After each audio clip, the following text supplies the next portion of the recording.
Good morning dear student. सभी लोगों को मेरा नमस्कार। स्वागत करते हैं आप सभी का आपके अपने YouTube channel OD study point में। तो प्यारे दोस्तों, आज की क्लास में हम लोग सॉल्व करेंगे फिजिक्स के चैप्टर नंबर 8 द्रव अस्थितिकी एवं आर्किमिडीज के सिद्धांत के मोस्ट इंपॉर्टेंट क्वेश्चंस को। उससे पहले डियर स्टूडेंट, आपके मोटिवेशन लेवल को और अप करने के लिए मैं आप लोगों के लिए आज की क्लास में आप लोगों को आईईआरटी तथा पॉलिटेक्निक एंट्रेंस एग्जाम 2023 में सेलेक्टेड कुछ स्टूडेंट का मैं आपको ओवरव्यू दिखा रहा हूं कि 2023 में मैंने किस तरीके से सिलेक्शन दिया था। मैं आप लोगों को हर एक टाइप के स्टूडेंट का दिखाऊंगा। वहां पर आपको रोल नंबर भी देखने को मिलेगा, रजिस्ट्रेशन नंबर भी देखने को मिलेगा, डेट ऑफ बर्थ भी देखने को मिलेगा। इसके अलावा कैटेगरी रैंक के साथ साथ ओपन रैंक को भी देखने को मिलेगा।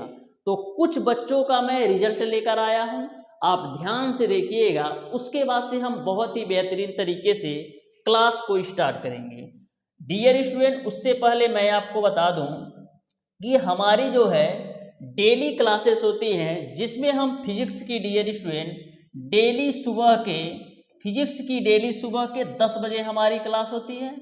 और डियर स्टूडेंट, जो हमारी मैथ की क्लास होती है शाम के 4 बजे होती है। डेली बेसिस पर होती है, मंडे टू संडे, कहीं से भी कोई भी हमारा कोई छुट्टी नहीं होता है। इसके अलावा डियर स्टूडेंट, यदि आपका कोई भी क्वेरी हो या डेली पीडीएफ चाहते हैं तो हमारे इस व्हाट्सएप नंबर पे, यही हमारा व्हाट्सएप नंबर का ग्रुप भी है, डिस्क्रिप्शन में मैं लिंक दे दूंगा, वहां से आप जुड़ जाइएगा। वहां पर आपको डेली बेसिस पर पीडीएफ मिल जाएंगे। डेली बेसिस पर यदि आपको कहीं से भी कोई भी डाउट या कोई कंफ्यूजन होता है तो इस नंबर पर आप मैसेज भी कर सकते हो और कॉल भी कर सकते हो, दोनों चीजें अवेलेबल हैं। तो पॉलिटेक्निक अथवा आईईआरटी एंट्रेंस एग्जाम 2025 की बिल्कुल फ्री ऑफ कास्ट कंप्लीट तैयारी करने के लिए चैनल को जरूर सब्सक्राइब कर लेना। अब आ जाओ, मैं सिलेक्शन दिखाता हूं, वन बाय वन करके दिखाऊंगा, लेकिन पेशेंस के साथ 2 मिनट केवल दे दो। सबसे पहला हमारा स्टूडेंट है डियर स्टूडेंट अंकित मिश्रा, जिसका आईईआरटी एंट्रेंस एग्जाम 2023 में डियर स्टूडेंट जनरल रैंक था 378 और कैटेगरी रैंक था 48। इसका रोल नंबर भी यहाँ पर दिया है और यहाँ पर डेट ऑफ बर्थ भी दिया है। तो इस तरीके से आपका भी बड़ा बड़ा फोटो इस स्क्रीन पर देखने को मिले, उस दिन के लिए कंसिस्टेंसी के साथ डेली बेसिस पर आपको तैयारी करना है। आ जाओ, नेक्स्ट दिखाता हूँ, ध्यान से और आराम से देखते रहना। देखो, दूसरा हमारा जो स्टूडेंट है डियर स्टूडेंट, ये आपका है निहाल राज द्विवेदी। निहाल राज द्विवेदी का आईईआरटी एंट्रेंस एग्जाम 2023 में जो जनरल रैंक था 267 था और इसका जो ईडब्ल्यूएस रैंक था वो 33 था। तो इस स्टूडेंट को डियर स्टूडेंट इलेक्ट्रिकल भी मिल सकता है, लेकिन थोड़ा कम चांस है। इलेक्ट्रिकल को छोड़कर सिविल, मैकेनिकल, इलेक्ट्रॉनिक्स किसी भी ब्रांच में जा सकता है, पूरी तरह से खुला है। केवल इलेक्ट्रिकल में थोड़ा कम चांस है, इलेक्ट्रिकल को छोड़कर कोई ब्रांच ले सकता है। आ जाओ, नेक्स्ट पे देखते हैं। नेक्स्ट जो हमारा स्टूडेंट है डियर स्टूडेंट, सेम है फोटो तो इसको तो यहाँ पर आ जाओ। नेक्स्ट हमारा जो स्टूडेंट है डियर स्टूडेंट, ये आपका है राजकुमार, जिसका आईईआरटी एंट्रेंस एग्जाम 2023 में सिलेक्शन हुआ है डियर स्टूडेंट। इसका जो है जनरल रैंक है 608 और जो इसका ईडब्ल्यूएस रैंक है 426 है। इसको भी डियर स्टूडेंट मैकेनिकल और सिविल के थोड़े कम चांस हैं, लेकिन मैकेनिकल और सिविल को छोड़कर सारे ब्रांच में एडमिशन ले सकता था और ले लिया भी है। आ जाओ, नेक्स्ट स्टूडेंट को दिखाता हूं। नेक्स्ट हमारा जो स्टूडेंट है डियर स्टूडेंट, वो आपका है राजन शुक्ला। राजन शुक्ला का जो जनरल रैंक था वो आपका था डियर स्टूडेंट 604। जनरल रैंक जो था वो आपका था 604 और जो ईडब्ल्यूएस रैंक था वो आपका 77 था। ठीक है, इसका रोल नंबर भी दिया है, डेट ऑफ बर्थ भी दिया है। नेक्स्ट स्टूडेंट को ध्यान से देखना। नेक्स्ट हमारा जो रिजल्ट है डियर स्टूडेंट, वो आपका है, ए देखिए यहाँ पर, ए आपका है बिहार पॉलिटेक्निक 2023 का सिलेक्शन। बिहार पॉलिटेक्निक 2023 का सिलेक्शन जिसका सीरियल अलॉटेड नंबर है SC1040, और इसको डियर स्टूडेंट सिविल इंजीनियरिंग में एडमिशन लिया है बच्चा, जिसका गवर्नमेंट पॉलिटेक्निक सिवान में एडमिशन हुआ है। तो आप देख सकते हो रोल नंबर भी दे रखा है, रजिस्ट्रेशन नंबर भी दे रखा है। तो आप देख सकते हैं डियर स्टूडेंट, मैंने यूपी पॉलिटेक्निक के साथ साथ बिहार पॉलिटेक्निक, IERT कॉलेज और झारखंड पॉलिटेक्निक में भी सिलेक्शन दिया है। मैं आप लोगों का समय कीमती है, तो समय को ना बर्बाद करते हुए इन सारी चीज़ों को दिखाता नहीं हूँ, लेकिन आज की क्लास में देख लो। फिर नेक्स्ट आपको दिखाता हूँ डियर स्टूडेंट। नेक्स्ट हमारा यहाँ पर देखो रिजल्ट भी पूरी तरह से शो हो रहा है। आप ध्यान से देखिएगा डियर स्टूडेंट। तो जो बच्चे का नाम है वो आपका क्या है, निखिल यादव। ध्यान से देखना बाबू, निखिल यादव है।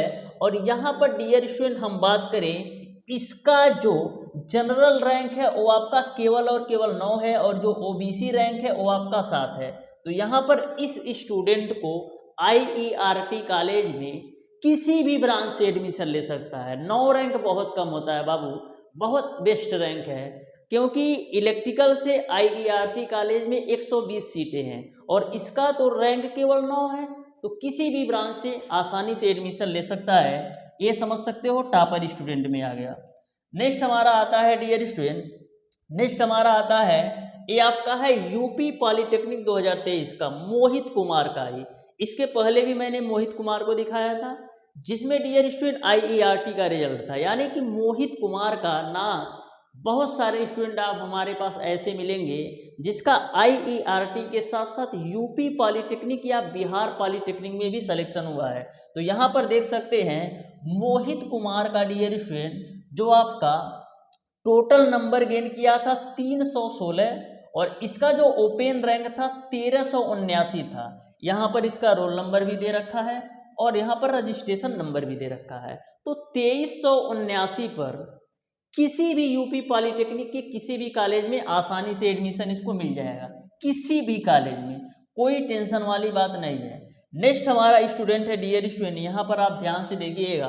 तो विवेक यादव का डियर स्टूडेंट IERT के साथ साथ पॉलिटेक्निक कॉलेज में भी सिलेक्शन हुआ है, जिसका जो टोटल नंबर था वो आपका 307 था, और जो ओपन रैंक था 2797 था। रजिस्ट्रेशन नंबर दे रखा है और रोल नंबर भी दे रखा है।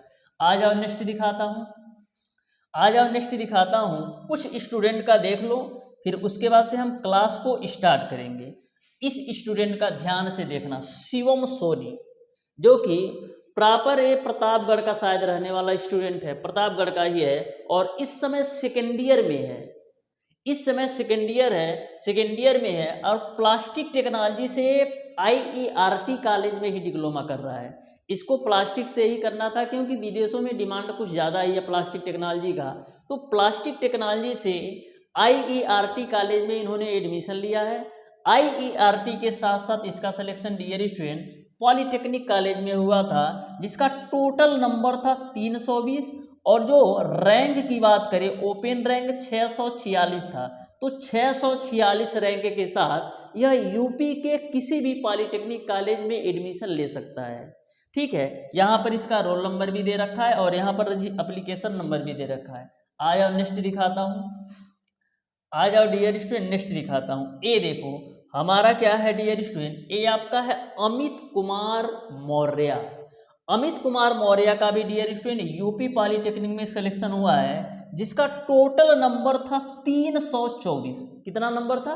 324 नंबर था, और जो ओपन रैंक था 888, और यहाँ पर इसका रोल नंबर भी है और यहाँ पर इसका एप्लीकेशन नंबर भी है। ध्यान में रखिएगा, यदि आप यूपी पॉलिटेक्निक के किसी भी कॉलेज में किसी भी रैंक से एडमिशन लेना चाहते हैं तो आपका जो रैंक होना चाहिए, कम से कम मान के चलो आपका जो रैंक होना चाहिए वो आपका 2000 के अंदर होना चाहिए। 2000 के अंदर, या कह सकते हो यदि आप 2000 के अंदर रखते हो ना तो बहुत मतलब मैक्सिमम चांसेस है मिल जाएगा। यदि एकदम एग्जैक्ट कॉलेज का नाम ले रखे हो कि हमको पेट्रोकेमिकल या कुछ भी, मतलब कुछ सीटें ऐसे हैं कि जो कि लिमिटेड अवेलेबल हैं, जैसे पेट्रोकेमिकल हो गया, तो ये सारे ब्रांच थोड़ा कम अवेलेबल हैं। तो ये मान के चलो यदि आपको मनचाहा ब्रांच से मनचाहा पॉलिटेक्निक कॉलेज में एडमिशन लेना है तो आपका जो रैंक होना चाहिए 1000 के अंदर ही होना चाहिए यूपी पॉलिटेक्निक के लिए, ठीक है। अब आ जाओ नेक्स्ट हम बात करते हैं। नेक्स्ट डियर स्टूडेंट मैं आप लोगों को दिखाता हूं, ये हमारा प्यारा सा स्टूडेंट है श्रेयल अग्रहरी, ठीक है। श्रेयल अग्रहरी का डियर स्टूडेंट पॉलिटेक्निक कॉलेज के साथ साथ आईईआरटी कॉलेज में भी एडमिशन लिया है। आईईआरटी कॉलेज में इसने एडमिशन लिया है मैकेनिकल प्रोडक्शन से ब्रांच से। इसी से मैंने डियर स्टूडेंट भारत भारती का एक बुक भी मंगवाया था। यह स्टूडेंट ने आईईआरटी कॉलेज में मैकेनिकल प्रोडक्शन से डिप्लोमा कर रहा है और इस समय उसका सेकेंड ईयर है। इसका डियर स्टूडेंट आईईआरटी के साथ साथ पॉलिटेक्निक में भी सिलेक्शन हुआ था, जिसका यूपी पॉलिटेक्निक में जो रैंक था 348 था और ओपन रैंक 467 था। देखो कितना बढ़िया रैंक है। इस रैंक पर तो यूपी के किसी भी पॉलिटेक्निक कॉलेज में किसी भी ब्रांच से एडमिशन ले सकता था। लेकिन मैं आपको बता दूं, हमेशा ध्यान में रखिएगा, यदि आपको आईईआरटी और पॉलिटेक्निक दोनों जगह सिलेक्शन होता है तो सबसे पहले आप प्रयास कीजिएगा कि आईईआरटी कॉलेज में एडमिशन ले लो। मैंने आपको पहले भी बता रखा है कि जो आपका आईईआरटी है पॉलिटेक्निक का बाप है, यानी कि आईईआरटी में जिस तरीके से एजुकेशन सिस्टम है, जिस तरीके से आपको प्लेसमेंट और लाइब्रेरी सारी सुविधाएं बहुत ही बेहतरीन लेवल की होती है, वैसे भी आप समझ सकते हो कि यूपी का एकमात्र पॉलिटेक्निक कॉलेज है आईईआरटी। तो बहुत ही बेहतरीन तरीके से सारी चीज़ें वहाँ पर आपको प्रोवाइड की जाती हैं, ठीक है। तो यहाँ तक आपको नेक्स्ट देखते हैं डियर स्टूडेंट कौन स्टूडेंट है। नेक्स्ट हमारा है डियर स्टूडेंट अनुराग शुक्ला। अनुराग शुक्ला का डियर स्टूडेंट यूपी पॉलिटेक्निक में 260 नंबर था और इसने रैंक जो गेन किया था वो 8657।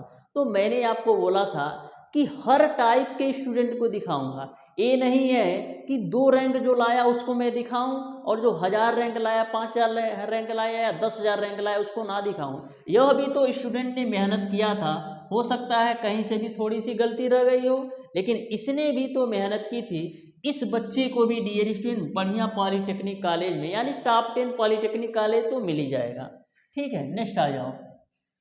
नेक्स्ट डियर स्टूडेंट हमारा जो स्टूडेंट है वो आपका है अजित कुमार सोनी। अजित कुमार सोनी को डियर स्टूडेंट शायद यह स्टूडेंट जो है पावर प्लांट इंजीनियरिंग से डिप्लोमा कर रहा है, ठीक है। इसका जो है यूपी पॉलिटेक्निक में टोटल नंबर आया था वो आपका 328 और रैंक की बात करें तो 1209 रैंक था। तो इस तरीके से आपका भी बड़ा बड़ा फोटो इस डिस्प्ले पर दिखाऊं और आपके भी बारे में मैं इस तरीके से कंग्रेचुलेशंस लिख करके बहुत ही बेहतरीन तरीके से सारी चीज़ों के बारे में बताऊं, तो उस दिन के लिए आप बहुत ही बेहतरीन तरीके से कंसिस्टेंसी के साथ जरूर तैयारी कीजिएगा। अब डियर स्टूडेंट हम क्लास को स्टार्ट करेंगे। 1-2 स्टूडेंट और होंगे, देख लेते हैं, नहीं तो हम क्लास को स्टार्ट करेंगे, ठीक है। तो यहाँ पर देखो उसी स्टूडेंट का यानी अजित कुमार सोनी का ही आईईआरटी कॉलेज में भी सिलेक्शन हुआ है। अजित कुमार सोनी का आईईआरटी कॉलेज में भी सिलेक्शन हुआ है, जिसका जो जनरल रैंक था 300। इसने डियर स्टूडेंट 300 रैंक पर ये मान के चलो इलेक्ट्रिकल को छोड़कर किसी भी ब्रांच से एडमिशन ले सकता है, क्योंकि इलेक्ट्रिकल का बहुत ज़्यादा कंपटीशन होता है आईईआरटी कॉलेज में और टोटल जो सीट है इलेक्ट्रिकल की 120 ही सीट है, तो इलेक्ट्रिकल का सबसे पहले फुल होता है, ठीक है। तो यहाँ पर आपको ये बात समझ में आ गई होगी कि जो हमारा अजित कुमार सोनी बच्चा था इसका दोनों जगह सिलेक्शन हुआ, यूपी पॉलिटेक्निक में भी और आईईआरटी कॉलेज में भी। इसके अलावा डियर स्टूडेंट ये देख लो ज्वाला प्रसाद। ज्वाला प्रसाद का डियर स्टूडेंट आईईआरटी कॉलेज के साथ साथ पॉलिटेक्निक में भी सिलेक्शन हुआ था। मैं बार बार बोलता हूँ कि जो हमारा आईईआरटी कॉलेज है पॉलिटेक्निक का बाप है, तो यदि आप अच्छी तरीके से आईईआरटी की तैयारी कर लोगे ना तो पॉलिटेक्निक ऐसे ही निकल जाएगा, समझ रहे हो ना। तो यहाँ पर आप देख सकते हो ज्वाला प्रसाद का जो जनरल रैंक था 420 था और जो कैटेगरी रैंक था 303 था। तो इसको भी इलेक्ट्रिकल थोड़ा सा कम चांस से मिले, नहीं तो इलेक्ट्रिकल को छोड़कर किसी ब्रांच में एडमिशन ले सकता था, ठीक है। यहाँ तक आ जाओ, आगे आ जाओ। कुछ देखो यहाँ पर पॉलिटेक्निक कॉलेज में भी इसका हुआ है, तो यहाँ से आप देख सकते हो डियर स्टूडेंट कि बहुत सारे स्टूडेंट आपको ऐसे देखने को मिले होंगे जिसका IERT के साथ साथ पॉलिटेक्निक कॉलेज में भी सिलेक्शन हुआ है। तो बहुत ही बेहतरीन तरीके से शिद्दत के साथ अभी सही प्लेटफॉर्म पर हो इस समय, यानी कि आपको मेहनत के साथ तैयारी करना है। कहीं से भी कोई भी कसर मैं नहीं छोड़ूंगा, हर तरीके से आपको तैयार कर दूंगा डियर स्टूडेंट। बस आप शिद्दत के साथ डेली बेसिस पर क्लास लो और कंसिस्टेंसी के साथ डेली बेसिस पर पढ़ाई करो ना। ऐसे ही आपका यूपी पॉलिटेक्निक के साथ साथ IERT कॉलेज में भी सिलेक्शन होगा। देखो ये आपका जो ज्वाला प्रसाद है, इसका IERT कॉलेज में भी बढ़िया रैंक है और इसके साथ साथ यूपी पॉलिटेक्निक में भी इसने बढ़िया फोड़ा है। देखो जो टोटल मार्क है 336 है और ओपन रैंक 360 है। अब सोचो 1000 के अंदर रैंक है तो दोनों जगह सिलेक्शन है, यानी कि दोनों हाथ में लड्डू है। IERT में भी जा सकता है और पॉलिटेक्निक में। तो चलो डियर स्टूडेंट हम लोग स्टार्ट करते हैं आज की क्लास को। ध्यान से समझिएगा और एक बात और मैं आप लोगों को बता दूं कि आपको आसान सवाल के पीछे बिल्कुल नहीं भागना है। YouTube पर कुछ आपको ऐसे देखने को मिलेगा कि बिल्कुल सिंपल सिंपल क्वेश्चन आपको सॉल्व करवाते हैं और उसी में आप लोग खुश रहते हैं। ये बात सोचो डियर स्टूडेंट, जो चीज़ें आपको आती हैं उसके पीछे समय देने की क्या ज़रूरत है। आपका नेट जा रहा है, आपका टाइम भी जा रहा है, तो जो चीज़ें आपको आती हैं उस पर आपको बिल्कुल समय देने की ज़रूरत नहीं है। बहुत ही बेहतरीन बेहतरीन क्वेश्चन मैं करवा रहा हूँ। पॉलीटेक्निक का मतलब आपको टेक्निकल पढ़ाई करनी है। तो ऐसे तो क्लास 8 का जो टीचर करवा रहा है यूट्यूब पर, वो तो क्वेश्चन आना नहीं है, बस आपके संतुष्टि के लिए ठीक है। लेकिन कभी भी यदि आप समय देकर पढ़ते हो ना तो बेस्ट बेस्ट क्वेश्चन किया करो। ये नहीं कि जो आ रहा है उसी को किए जा रहे हो, जो आ रहा है उसको करने की ज़रूरत क्या है। समय दे रहे हो, नेट दे रहे हो, तो जो नहीं आ रहा है उसको तो सीखो यार। तो चलो स्टार्ट करते हैं डियर स्टूडेंट आज की क्लास को। तो क्वेश्चन नंबर 1 आपके सामने है, ध्यान से समझिएगा डियर स्टूडेंट इस क्वेश्चन को कैसे सॉल्व करना है। क्वेश्चन नंबर 1 आपका इस प्रकार से है, एक लोहे के टुकड़े का आयतन 4 × 10⁻³ मीटर क्यूब है। इसे जल में डुबाने पर इस पर उत्क्षेप बल लगेगा। यहाँ पर जल का घनत्व दे रखा है 1 × 10⁻³ किग्रा/मीटर क्यूब। इसके अलावा G की वैल्यू 9.8 मीटर/सेकंड² दे रखा है, लेकिन क्वेश्चन को आपको सॉल्व किया है 10 मीटर/सेकंड², यानी G की वैल्यू आपको 10 मीटर/सेकंड² लेना है। आपको पता है डियर स्टूडेंट उत्क्षेप बल का फार्मूला क्या होता है। तो उत्क्षेप बल बराबर आपका होता है डियर स्टूडेंट, उत्क्षेप बल बराबर आपका होता है VD × G। तो V की वैल्यू कितना है, V की वैल्यू आपका है डियर स्टूडेंट 4 × 10⁻³ और D की वैल्यू कितना है, D की वैल्यू आपको दे रखा है 1 × 10⁻³ और गुरुत्वीय त्वरण G की वैल्यू आपको दे रखा है 10। यहाँ पर देखो 10⁻³ से 10⁻+3 कैंसिल और 10 का गुणा 4 में करोगे तो 40 न्यूटन मिल जाएगा। यानी उत्क्षेप बल का जो मान होगा वो आपका 40 न्यूटन होगा। इस तरीके से क्वेश्चन नंबर 1 का डियर स्टूडेंट आपका ऑप्शन नंबर बी जो है बिल्कुल राइट आंसर हो जाएगा। ऑप्शन नंबर बी जो है बिल्कुल राइट आंसर हो जाएगा।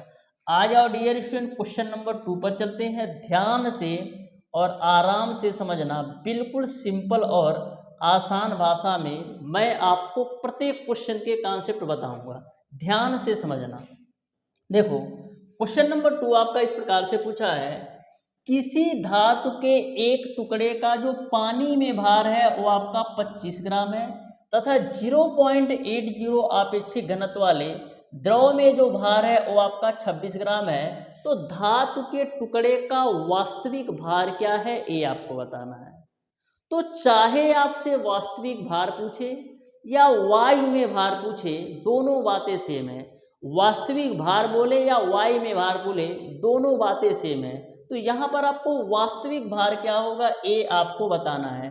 तो सबसे पहले डियर स्टूडेंट मैं मान लेता हूँ कि जो हमारा वास्तविक भार है, जो हमारा वास्तविक भार है, या यह कह सकते हो जो हमारा वायु में भार है, जो हमारा वायु में भार है उसको मैं मान लेता हूँ क्या, उसको मैं मान लेता हूँ x है।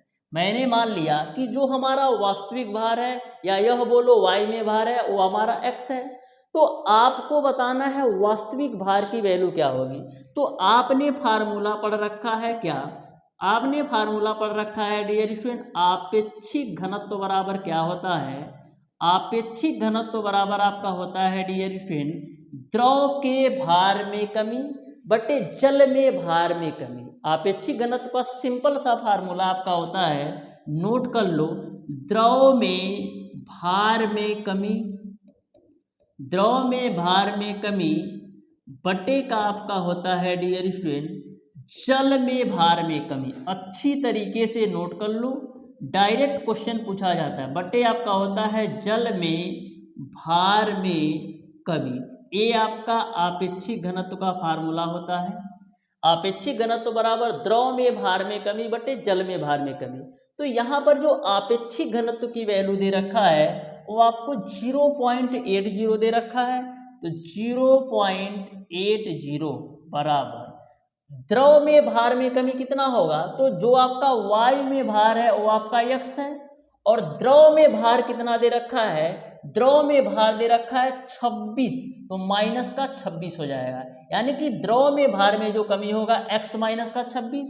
वहीं पर जल में भार में कमी कितना होगा, तो y में भार आपका x है और जल में जो इसका भार है, जो पानी में भार है वो आपका 25 ग्राम है, तो माइनस का 25 हो जाएगा। इसी को क्रॉस मल्टीप्लाई करके सॉल्व कर लो।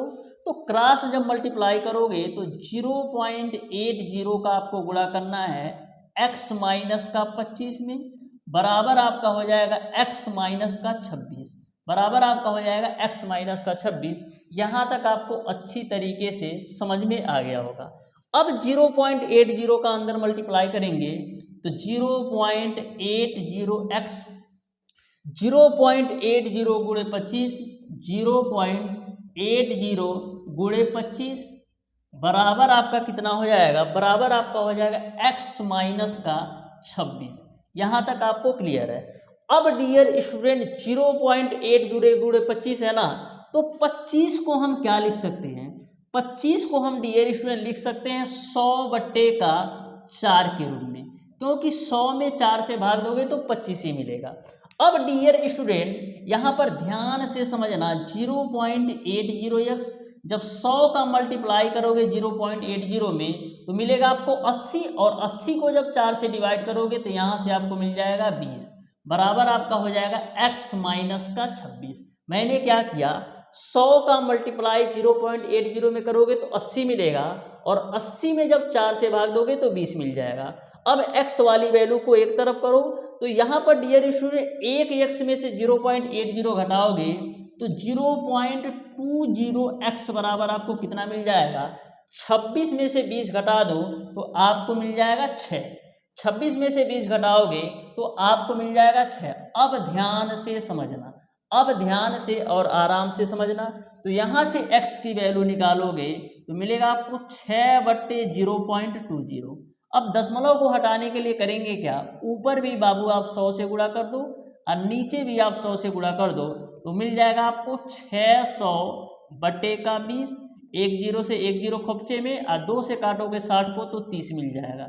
यानी कि जो आपका वास्तविक भार होगा, धातु के टुकड़े का जो वास्तविक भार होगा वो आपका 30 ग्राम होगा। इस तरीके से डियर स्टूडेंट क्वेश्चन नंबर 2 का ऑप्शन नंबर बी सही हो जाएगा। ऑप्शन नंबर बी जो है बिल्कुल राइट आंसर होगा। तो इसी टाइप से क्वेश्चन पूछे जाएंगे। आसान सवालों के पीछे बिल्कुल मत भागना, नहीं तो पलटी मार सकते हो। आ जाओ डियर स्टूडेंट नेक्स्ट क्वेश्चन पर, जो कि आपका है क्वेश्चन नंबर 3। तो ध्यान से और आराम से इसको भी समझना, बिल्कुल बेहतरीन तरीके से इसको भी हम कवर करने वाले हैं। ध्यान से समझो। बोला है टेरिसेली के एक वायु दाब मापी में पारे का उपयोग किया गया है। यदि पारे का जो स्थान पर 984 किग्रा घनत्व वाली शराब का प्रयोग किया जाए तो वायुमंडलीय दाब के लिए शराब स्तंभ की ऊंचाई क्या होगी, ए आपको बताना है। ए आपको बताना है कि वायुमंडलीय दाब के लिए शराब स्तंभ की ऊंचाई क्या होगी। तो आपने पढ़ रखा है P बराबर क्या होता है, P P बराबर आपका होता है H रो जी। H रो जी, रो मैंने किसके लिए यूज किया है पहले ये बताओ। यहाँ पर बात की जा रही है डियर स्टूडेंट पारे के घनत्व, तो पारे के घनत्व के लिए मैंने यहाँ पर रो का यूज किया है, ठीक है। तो यहाँ पर आपका P की वैल्यू कौन सा लेना है, यहाँ पर बोल रहा है वायु दाब मापी में पारे का उपयोग किया गया है, यानी कि जो P की वैल्यू है वायुमंडलीय दाब काम कर रहा है। यहाँ पर भी आप देख सकते हो, तो वायुमंडलीय दाब के लिए, वायुमंडलीय दाब के लिए शराब स्तंभ की ऊंचाई क्या होगी, ये आपको बताना है। तो आपको पता है वायुमंडलीय दाब की वैल्यू होती है 1 × 10⁵। H की वैल्यू आपको निकालना है, रो की वैल्यू इन्होंने दे रखा है 984, तो गुणे आप बाबू कर दो 984। जी की वैल्यू ले लो आप 9.8, तो इसको आप कैलकुलेट करिएगा तो H बराबर क्या मिलेगा 10⁵, और नीचे में आपका आ जाएगा 984 × 9.8 के रूप में। यहाँ से H की वैल्यू निकालोगे, कैलकुलेशन करोगे तो 10.5 आपको मिल जाएगा, 10.5 मीटर। तो इस तरीके से डियर स्टूडेंट इस क्वेश्चन का जो राइट आंसर होगा वो आपका ऑप्शन नंबर बी सही हो जाएगा। यदि मैं कैलकुलेशन करूंगा तो क्वेश्चन काफ़ी लेंदी हो जाएगा और काफ़ी टाइम भी लगेगा। तो आ जाओ डियर स्टूडेंट नेक्स्ट क्वेश्चन पर, जो कि आपका है क्वेश्चन नंबर 4। तो ध्यान से समझिएगा क्वेश्चन नंबर 4 को। क्वेश्चन नंबर 4 को आप अच्छी तरीके से पढ़ो और बताओ डियर स्टूडेंट इस क्वेश्चन का कौन सा ऑप्शन सही होगा। तो इस क्वेश्चन के लिए मैं आप लोगों को देता हूं 2 मिनट का समय। 2 मिनट काफ़ी है इस क्वेश्चन के लिए। आप सॉल्व करके बताओ कौन सा ऑप्शन सही होगा। तो टाइम स्टार्ट नाउ, ध्यान से समझो और बताओ कौन सा ऑप्शन सही होगा।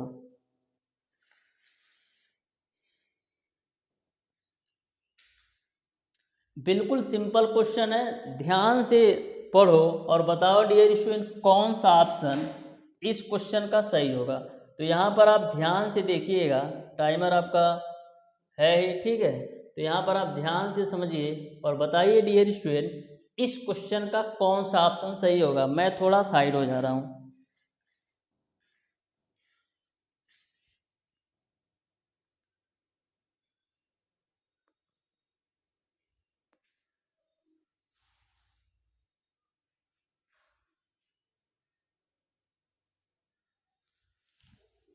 तो 1 मिनट, लास्ट 1 मिनट और आपके पास बचे हैं। ध्यान से पढ़ो और बताओ डियर स्टूडेंट इस क्वेश्चन का कौन सा ऑप्शन सही होगा।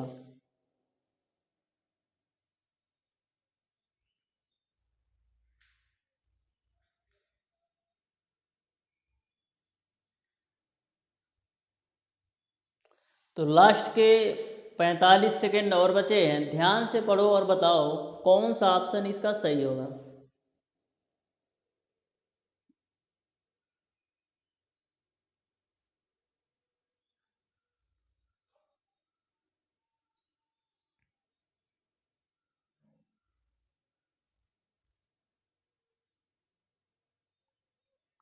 तो लास्ट के 20 सेकेंड और है आपके पास।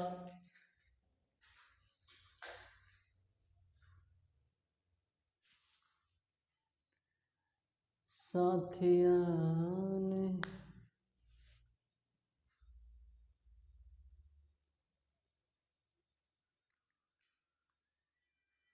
तो टाइम इज ओवर। ध्यान से समझो इस क्वेश्चन को कैसे सॉल्व करना है।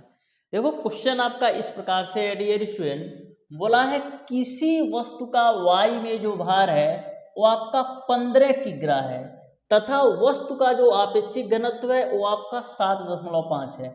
इसे 1.2 आपेक्षिक घनत्व वाले द्रव में डुबाने पर इसका आभासी भार कितना होगा, ये आपको बताना है। तो यहाँ पर इस क्वेश्चन को 2 स्टेप में सॉल्व करना है, ध्यान से समझना। सबसे पहले बोला है किसी वस्तु का वायु में जो भार है वो आपका 15 किग्रा है तथा वस्तु का जो आपेक्षिक घनत्व है वो आपका 7.5 है। तो सबसे पहले यहाँ तक जब आप सॉल्व करोगे कि वस्तु का आपेक्षिक घनत्व 7.5 है, तो यहाँ पर जब आप पहले स्टेप में कैलकुलेट करोगे तो यहाँ से आपको जल में वस्तु के भार में कमी आएगी। उसके बाद से जब ए वाला आपेक्षिक घनत्व लगाओगे तो यहाँ से डियर स्टूडेंट आपको आभासी भार का पता चलेगा। तो डियर स्टूडेंट हम क्वेश्चन को सॉल्व करते हैं, ध्यान से समझना। आपको पता है डियर स्टूडेंट कि आपेक्षिक घनत्व बराबर क्या होता है। आपेक्षिक घनत्व बराबर आपका होता है डियर स्टूडेंट, आपेक्षिक घनत्व बराबर आपका क्या होता है, आपेक्षिक घनत्व बराबर आपका होता है वायु में भार बटे जल में भार की कमी, जल में भार में कमी, वायु में भार बटे जल में भार में कमी, जल में भार में कमी। तो यहाँ पर जो आपका आपेक्षिक घनत्व दे रखा है वो आपको दे रखा है 7.5। तो आपेक्षिक घनत्व की जगह पर आप रख दो 7.5। यहाँ पर वायु में भार कितना दे रखा है, वायु में भार आपको दे रखा है 15 किग्रा, तो यहाँ पर आप 15 रख दो, बटे जल में भार में कमी को मैं मान लेता हूँ x है, तो ये आपका x हो जाएगा। तो 7.5 से 15 को काटोगे तो 2 बार में कटेगा, यानी x की जो वैल्यू आएगी वो आपको 2 किग्रा मिल जाएगा। ए आपने निकाल लिया जल में भार में कमी। अब डियर स्टूडेंट जब आपका आपेक्षिक घनत्व 1.2 हो जाता है तो द्रव में डुबाने पर इसका आभासी भार क्या होगा। तो यहाँ से डियर स्टूडेंट द्रव का आपेक्षिक घनत्व का फार्मूला लगा दो।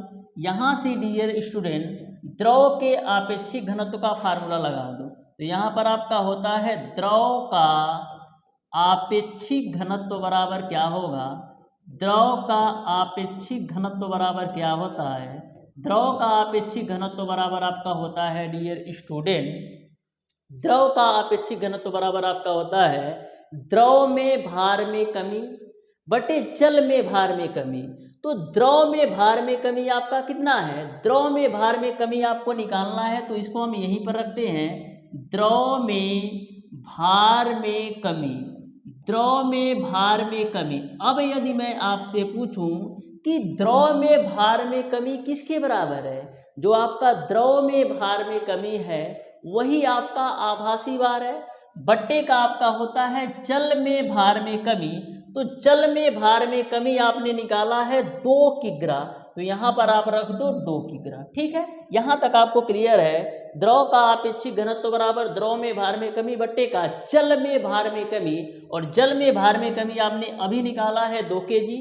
अब आपेक्षिक घनत्व का मान रख दो, तो जो द्रव का आपेक्षिक घनत्व है 1.2, तो 1.2 बराबर द्रव में भार में कमी, भार में कमी बटे का आपका हो जाएगा 2। तो यहाँ से आप द्रव में भार में कमी निकालोगे तो कितना मिल जाएगा, 1.2 गुणे 2 करोगे तो आपको मिल जाएगा 2.4, यानी द्रव में भार में जो कमी आएगी वो आपका 2.4 हो जाएगा, क्योंकि क्रॉस मल्टीप्लाई करोगे तो द्रव में भार में जो कमी आएगी वो आपका 2.4 किग्रा आएगा, यानी आपका ऑप्शन नंबर ए सही हो जाएगा।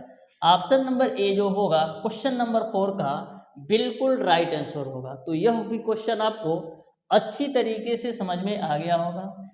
आ जाओ डियर स्टूडेंट क्वेश्चन नंबर 5 पर, तो ध्यान से और आराम से समझो। देखो क्या बोला है, बिल्कुल सिंपल क्वेश्चन है, आप ध्यान से समझिएगा। देखो बोला है कि एक पिंड को जल में तैराने पर उसका 2/5 भाग जल में डूबता है। अब यदि इसे 1.12 आपेक्षिक घनत्व में तैराया जाए तो उसका जो भाग डूबेगा, ये आपको बताना है कि उसका जो भाग डूबेगा।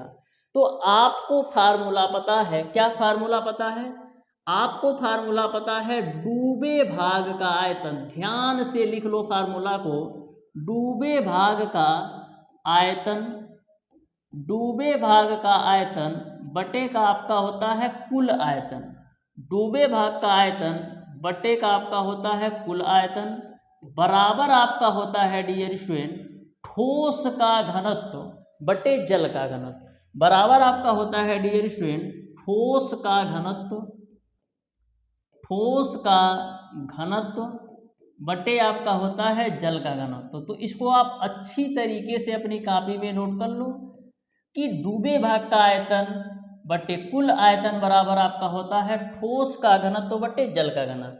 तो यदि मैं मान लेता हूं कि जो हमारा कुल आयतन है भी है। मैंने मान लिया डियर स्टूडेंट कि जो हमारा कुल आयतन है भी है। क्वेश्चन में बोला है कि 2/5 भाग डूबता है। तो यदि हमारा पूरा आयतन कुल आयतन भी है तो डूबे भाग का आयतन कितना होगा? तो बाबू डूबे भाग का आयतन आपका 2/5 भी होगा, क्योंकि क्वेश्चन में बोला है 2/5 भाग जल में डूबता है। तो यदि हमारा टोटल आयतन कुल आयतन भी होगा तो डूबे भाग का आयतन 2/5 भी होगा। अब डियर स्टूडेंट ठोस का घनत्व तो आपको नहीं पता है तो उसको आप मान लो x, बटे जल का घनत्व तो आपको पता है 1 होता ही है। तो यहां से भी आपका कैंसिल होगा, तो x की वैल्यू आपको मिल जाएगी 2/5। 2/5 को हम क्या लिख सकते हैं? 0.4 के रूप में।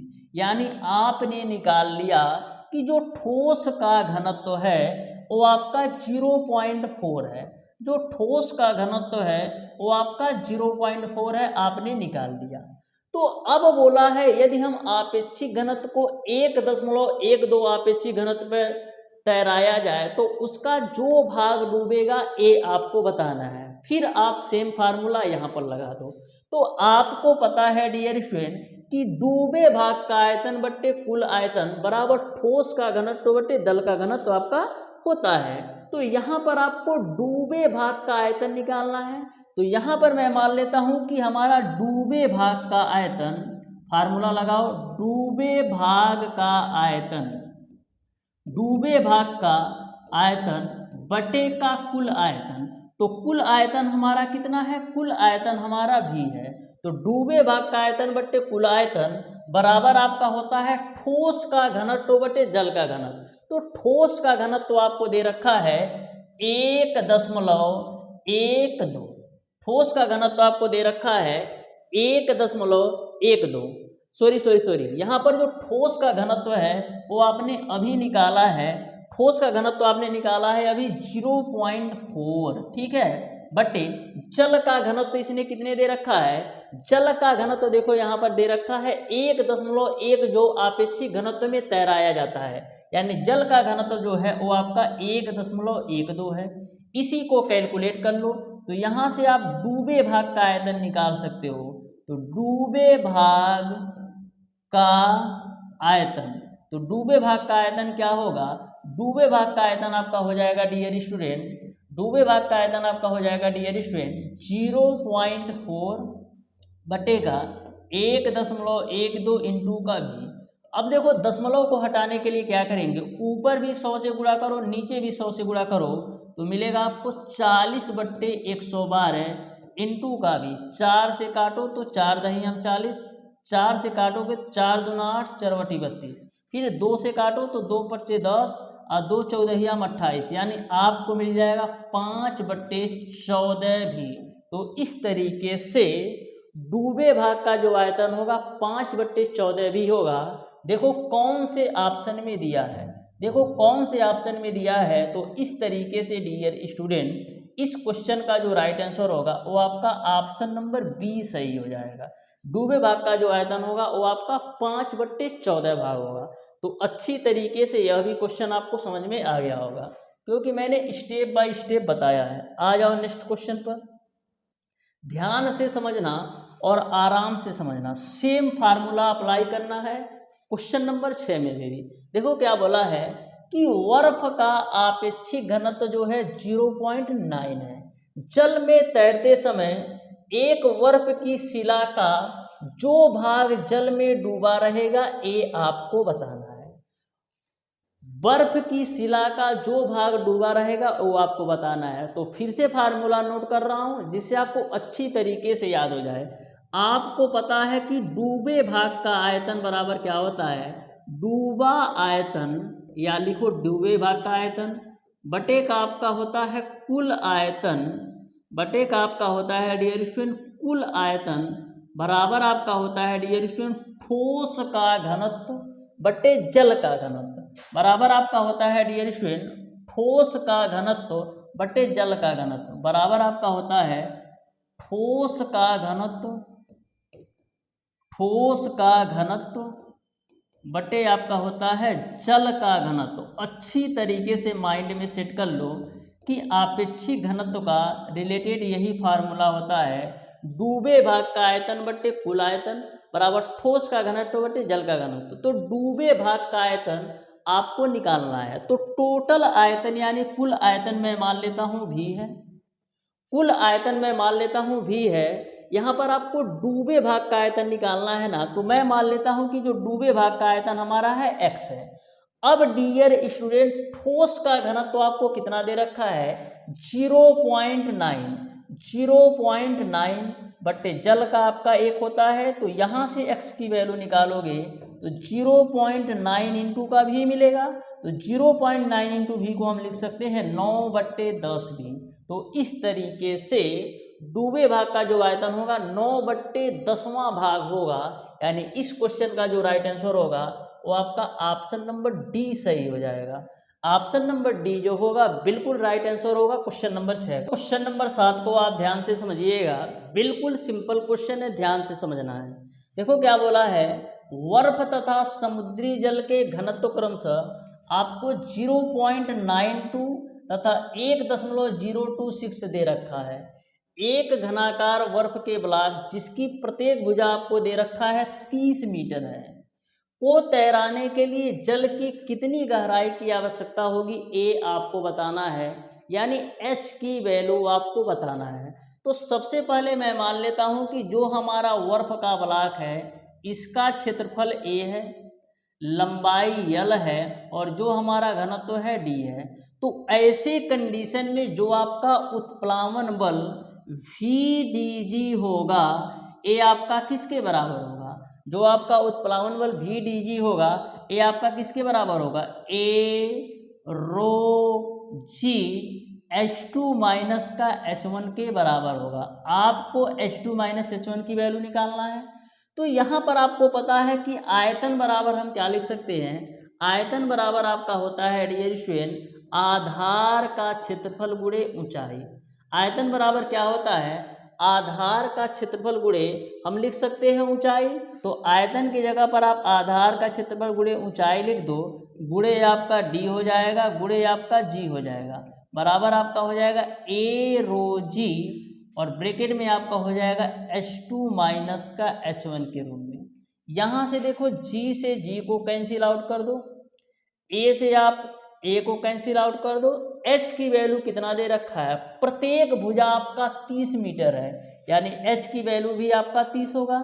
घनत्व कितना दे रखा है, बर्फ का जो घनत्व दे रखा है वो आपको 0.92 दे रखा है, तो 0.92 हो जाएगा बराबर यहाँ पर जो रो दे रखा है वो आपका जल का घनत्व कितना दे रखा है 1.026 और आपको H2 माइनस H1 की वैल्यू आपको ज्ञात करना है। तो यहाँ से आप H2 माइनस का H1 की वैल्यू निकालोगे तो क्या आएगा, H2 माइनस H1 की वैल्यू निकालोगे तो 30 का गुणा 0.92 में करो, 30 का गुणा 0.92 में कर दो और नीचे में आपका आ जाएगा 1.026। इसी को आपको कैलकुलेट कर लेना है, इसी को आपको कैलकुलेट कर लेना है, ठीक है। तो आओ कैलकुलेट करते हैं, ध्यान से समझना डियर स्टूडेंट। हम करते क्या है, ऊपर में हमारा 2 अंक पे दशमलव है और नीचे में हमारा 3 अंक पे दशमलव है। तो ऊपर और नीचे से दशमलव हटाने के लिए हम करते क्या हैं, 1000 से आप ऊपर भी गुणा कर दो और 1000 से आप नीचे भी गुणा कर दो। तो जब 1000 से आप ऊपर गुणा करोगे तो आपको मिलेगा 30 गुणे 920 और नीचे जब 1000 से गुणा करोगे तो मिलेगा आपको 1026, ठीक है। अब देखो 3 से काटेंगे तो 3 दहिया में 30, 3 से काटोगे तो 3 त्रिका 9, 3 चौक 12 और 3 दूना 6, ठीक है। फिर हम 2 से काटते हैं तो 2 एकम 2, 2 सत्ते 14, फिर 2 एकम 2, फिर इसको काट दो 2 से तो 2 पच्चे 10 हो जाएगा, ठीक है। यहाँ तक आपको क्लियर है। अब देखो 5 का गुणा 920 में करना है, और कुछ कटेगा 3 से तो कटेगा नहीं। तो देखो 5 का गुणा 920 में करते हैं तो 5 जीराएँ 0, 5 दूना 10 को 0, 5 9 45 एक 46, यानी कि 4600 में आपको डिवाइड कर देना है 171 से। तो 171 दूना कितना होता है, 17 दूना 34, यानी कि 342 होगा। 2 बार में आपका 342 होगा। फिर बचेगा कितना, फिर बचेगा आपका होगा 342। 460 में से आप 342 घटाओगे तो आपको 5860, यानी कितना मिलेगा, 118। 118 जीरो मिलेगा। यह आपका 26 दशमलव समथिंग आएगा, यानी कि आपका ऑप्शन नंबर सी सही होगा। इसको आप कैलकुलेट कर लेना, क्योंकि ज़्यादा मैं कैलकुलेशन करूँगा ना तो आपका जो क्लास है काफ़ी लेंदी हो जाएगा। आ जाओ नेक्स्ट क्वेश्चन पर, जो कि आपका है क्वेश्चन नंबर 8। तो ध्यान से समझना क्वेश्चन नंबर 8 को भी, बिल्कुल सिंपल क्वेश्चन है। बोला है डियर स्टूडेंट कि यदि एक स्थान पर जो आपका वायुमंडलीय दाब है पारे के 80 सेंटीमीटर स्तंभ के बराबर है, तो वहां पर आपको वायुमंडलीय दाब का मान क्या होगा, ये आपको बताना है। तो वायुमंडलीय दाब जो आपका है, जो आपका वायुमंडलीय दाब है वो आपका किसके बराबर है, जो आपका वायुमंडलीय दाब है डियर स्टूडेंट, ये आपका 80 सेंटीमीटर पारे के स्तंभ के बराबर है। जो आपका वायुमंडलीय दाब है ये आपका 80 सेंटीमीटर पारे के स्तंभ के बराबर है। अभी तक आपने पढ़ रखा है कि जो हमारा वायुमंडलीय दाब है 76 सेमी पारे के स्तंभ के बराबर होता है, लेकिन यहाँ पर बोला गया है कि जो आपका वायुमंडलीय दाब है वो आपका 80 सेमी पारे के स्तंभ के बराबर है। तो 80 सेमी पे हम ज्ञात करते हैं, तो h की वैल्यू आपको दे रखा है 80 सेंटीमीटर। 80 सेंटीमीटर को मीटर में चेंज करोगे तो 80 गुणे 10 पे पावर माइनस का 2 मीटर हो जाएगा।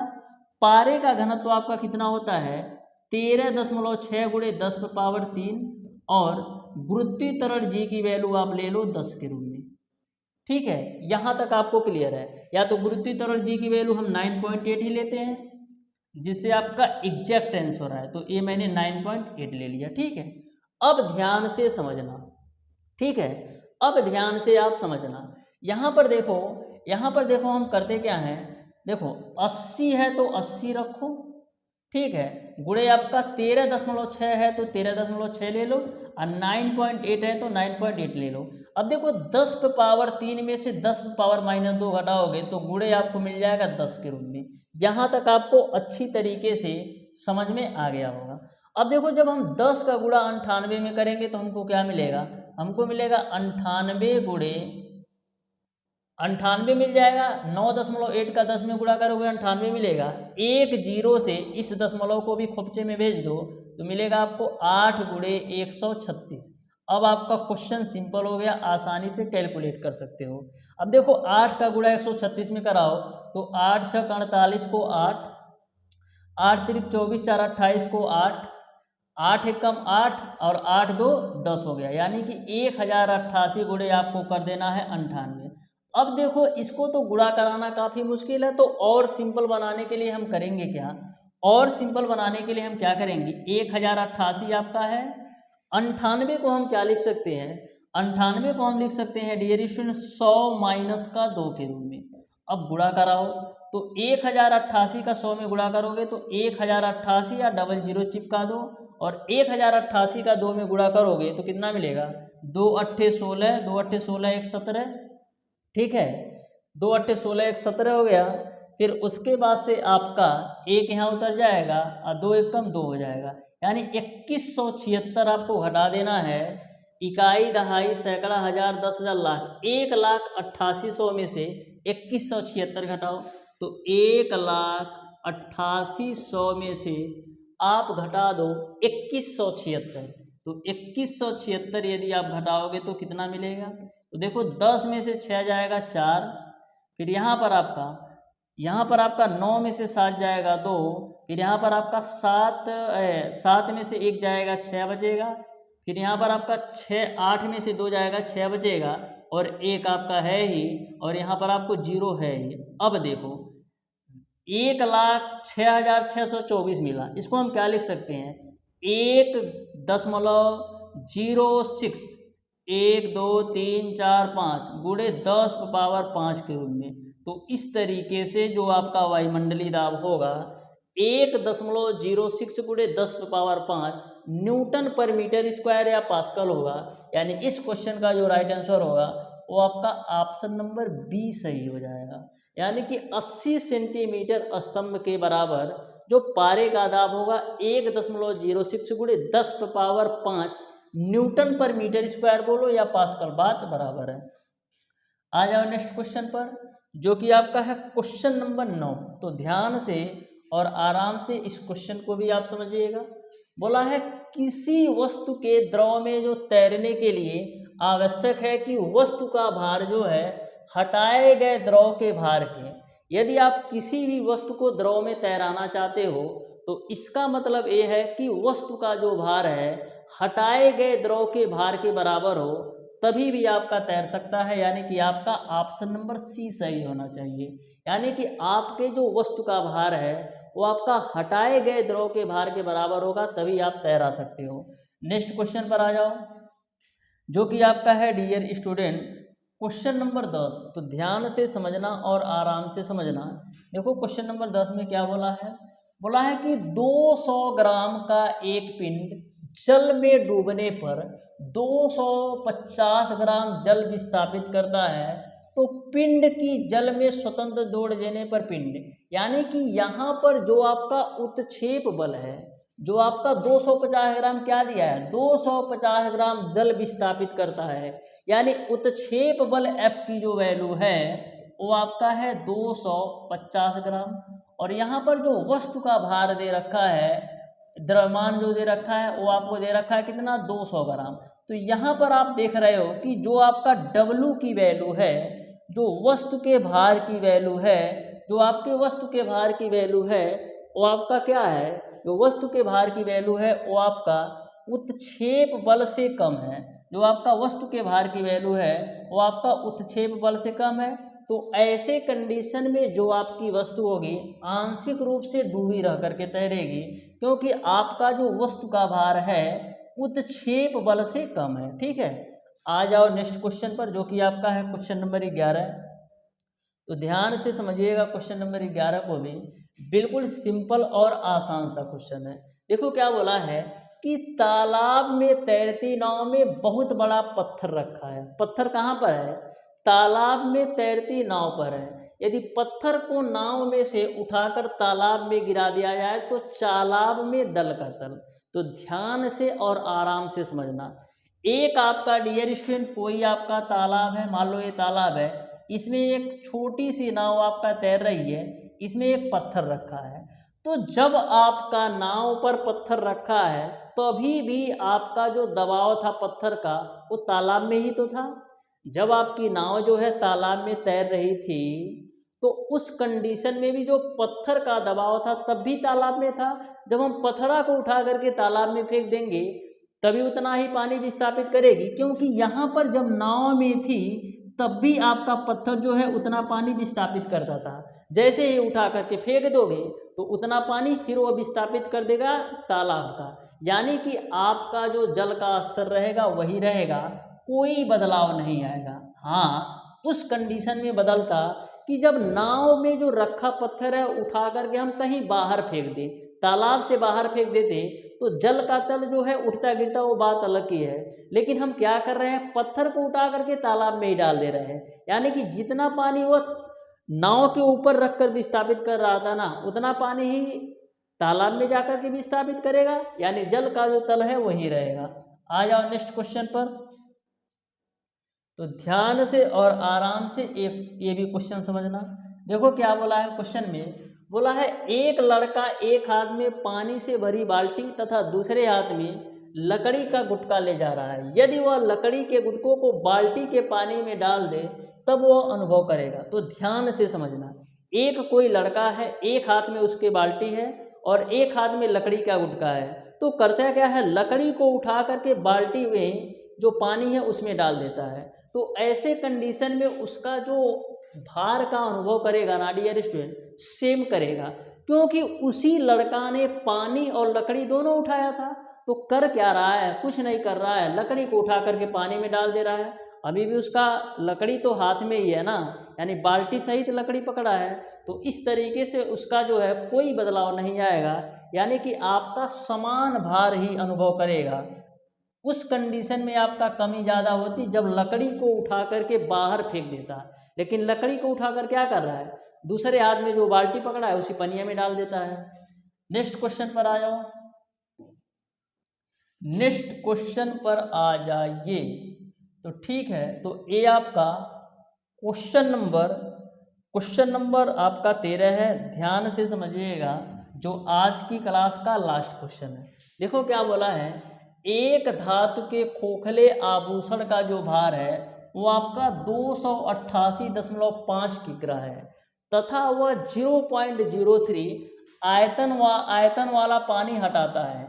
यदि धातु पर आपेक्षिक घनत्व आपका 10.5 है तथा पानी का जो घनत्व है वो आपका 1×10⁻³ किग्रा पर मीटर क्यूब है, तो खोखली जगह का आयतन क्या होगा, ये आपको बताना है।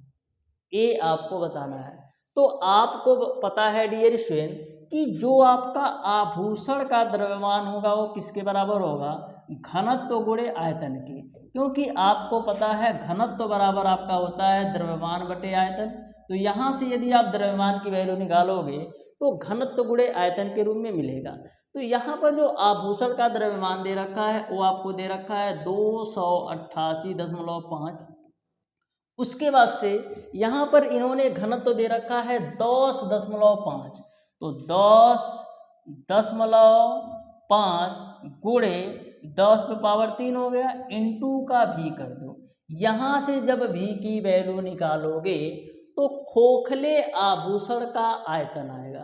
तो यहाँ पर जब आप निकालोगे तो आपको खोखले आभूषण का आयतन आएगा।